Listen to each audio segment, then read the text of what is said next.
नमस्कार। आज हम बात कर रहे हैं भारतीय रेलवे के एक बहुत ही ज़रूरी डिजिटल सिस्टम पर, एनटीएस यानी नेशनल ट्रेन इंक्वायरी सिस्टम। हमारे पास इस पर एक लेख है, एनटीएस भारतीय रेलवे सूचना का आधार स्तंभ। आज का मकसद है इसे गहराई से समझना, ये क्या है, कैसे काम करता है और यात्रियों के लिए इतना ज़रूरी क्यों है। बिल्कुल। और ये सिर्फ कोई ऐप या वेबसाइट नहीं है। जरा सोचिए, ये भारतीय रेलवे के इतने बड़े नेटवर्क की एक तरह से डिजिटल धड़कन है। रोज करोड़ों यात्राएं इससे प्रभावित होती हैं। तो चलिए देखते हैं ये सिस्टम आखिर काम कैसे करता है। हाँ, तो सबसे पहले ये एनटीएस है क्या असल में? इसे centre for railway information systems मतलब क्रिस ने बनाया है, रेलवे मंत्रालय के लिए। और इसका जो मुख्य काम है वो है ट्रेनों की लाइव जानकारी देना, है ना? inquiry.indianrails.gov.in के वाली मोबाइल ऐप भी है एंड्रॉयड और iOS के लिए। फिर एसएमएस से 139 हेल्पलाइन पर कॉल करके और स्टेशनों पर जो डिस्प्ले बोर्ड लगे होते हैं उन पर भी। हाँ, मतलब पहुंच तो काफी आसान है। अच्छा, इसके मुख्य फीचर्स क्या हैं जो इसे इतना यूजफुल बनाते हैं? देखिए, सबसे जरूरी फीचर है लाइव ट्रेन रनिंग स्टेटस।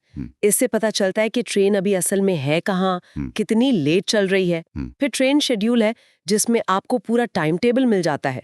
और हाँ, ये कैंसल्ड यानी रद्द हुई ट्रेनें, हाँ, कैंसल्ड, रीशेड्यूल्ड मतलब जिनका टाइम बदला है, या फिर डाइवर्टेड जिनका रास्ता बदला है। बिल्कुल उन सब की जानकारी भी ये देता है। ट्रेन्स बिटवीन स्टेशंस भी बहुत काम का है और स्पॉट योर ट्रेन भी।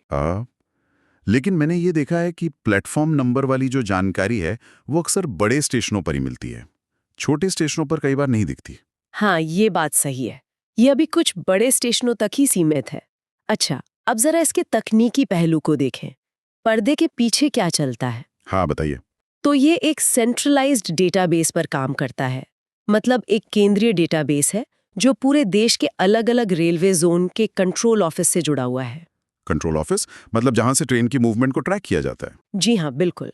वहाँ कंट्रोलर ऑफिस एप्लीकेशन, जिसे सीओए कहते हैं, वो सॉफ्टवेयर इस्तेमाल होता है। कंट्रोलर उसी में जानकारी अपडेट करते हैं। डेटा कुछ ट्रेनों में लगे जीपीएस से भी आता है, खासकर जो प्रीमियम ट्रेनें हैं।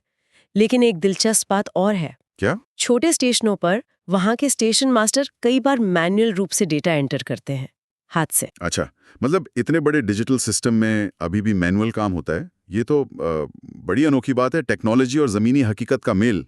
बिल्कुल, और शायद यही वजह है कि कभी-कभी जानकारी में थोड़ी बहुत देरी हो जाती है या थोड़ा अंतर आ जाता है, खासकर छोटे स्टेशनों या नॉन प्रीमियम ट्रेनों के केस में। ये सिस्टम जावा और ओरेकल डेटाबेस जैसी टेक्नोलॉजी पर बना है और कोशिश रहती है कि अपडेट लगभग रियल टाइम में हो। जाहिर है इसकी सबसे बड़ी ताकत तो यात्रियों के लिए सुविधा ही है। बिल्कुल। स्टेशन पर घंटों इंतजार करने से बच जाते हैं लोग, सफर की प्लानिंग आसान हो जाती है। और इसका स्केल देखिए जरा, 13,000 से ज्यादा ट्रेनें, करीब 7,000 स्टेशन, ये पूरे देश को कवर करता है। एक सिंगल यूनिफाइड सिस्टम, और हिंदी और अंग्रेजी दोनों भाषाओं में उपलब्ध है, जो इसे और सुलभ बनाता है। सही कहा। लेकिन जहाँ इतनी बड़ी ताकत है वहाँ कुछ सीमाएं या चुनौतियां भी होंगी, जैसे आपने वो मैनुअल एंट्री वाली बात बताई। हाँ, बिल्कुल। मैनुअल डेटा एंट्री की वजह से सटीकता में कभी-कभी कमी आ सकती है। ये एक चुनौती है। और मैंने सुना है कि कुछ दूर दराज के स्टेशन हैं या जो सामान्य नॉन प्रीमियम ट्रेनें हैं, उनकी जानकारी मिलने में भी कभी-कभी देरी हो जाती है। जी, ये भी होता है। नेटवर्क कनेक्टिविटी या अपडेट में देरी इसकी वजह हो सकती है। और कुछ लोगों को इसका जो वेब इंटरफेस है वो थोड़ा सा पुराना या आउटडेटेड लगता है। अच्छा, एक और बात जो स्रोत में लिखी थी कि इसमें अभी अमेरिका की एमट्रैक या जर्मनी की डीबी नेविगेटर जैसी एआई आधारित भविष्यवाणी वाली क्षमता नहीं है।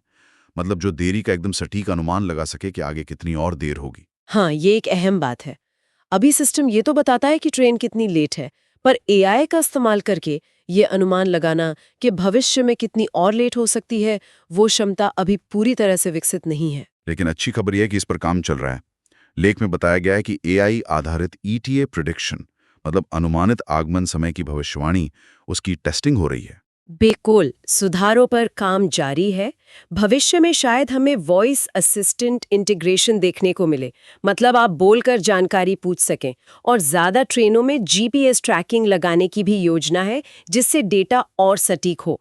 साथ ही और भाषाओं में सपोर्ट और मैप पर बेहतर लाइव ट्रैकिंग जैसे सुधारों की भी उम्मीद है। इसका असर कितना बड़ा है, इसका अंदाजा इस बात से लगता है कि लेख के मुताबिक वेबसाइट और ऐप पर मिलाकर सालाना 1 अरब से ज्यादा हिट्स होते हैं। ये तो बहुत बड़ा नंबर है। हाँ, ये दिखाता है कि लोग इस पर कितना निर्भर करते हैं। और एनटीएस ऐप जो है वो भारत के सबसे ज्यादा डाउनलोड किए जाने वाले ट्रैवल ऐप्स में से एक है।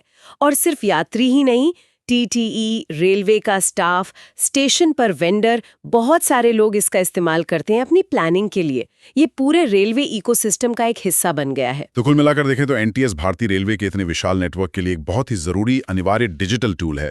करोड़ों लोगों को रोज भरोसेमंद जानकारी देता है। बेशक, इसमें सुधार की गुंजाइश हमेशा रहती है, जैसे एआई को बेहतर बनाना, यूजर इंटरफेस को आधुनिक करना, डेटा की सटीकता और बढ़ाना। लेकिन भारत जैसे विशाल और जटिल रेलवे नेटवर्क को चलाने में इसकी भूमिका बहुत महत्वपूर्ण है। ये सिर्फ टेक्नोलॉजी का कमाल नहीं है, ये एक तरह से लोगों को जोड़ने का, उनकी यात्राओं को आसान बनाने का जरिया है। हाँ, ये सोचना भी बड़ा दिलचस्प है कि कैसे टेक्नोलॉजी इतने बड़े पैमाने पर चीजों को कोऑर्डिनेट करती है, जिससे अनगिनत यात्राएं थोड़ी ज्यादा आसान हो पाती हैं। और आगे देखने वाली बात यही होगी कि एआई और बेहतर डेटा इंटीग्रेशन इसे भविष्य में कितना और बदल पाते हैं। असल सवाल ये है कि क्या ये टेक्नोलॉजी भारत की जो अनूठी चुनौतियां हैं, इतना बड़ा नेटवर्क, कहीं कहीं पुराना इंफ्रास्ट्रक्चर, उसके साथ तालमेल बिठाकर और बेहतर हो पाएगी। ये सिर्फ एक सूचना प्रणाली नहीं है, ये भारत की गतिशीलता का, भारत के चलने का एक अहम हिस्सा है।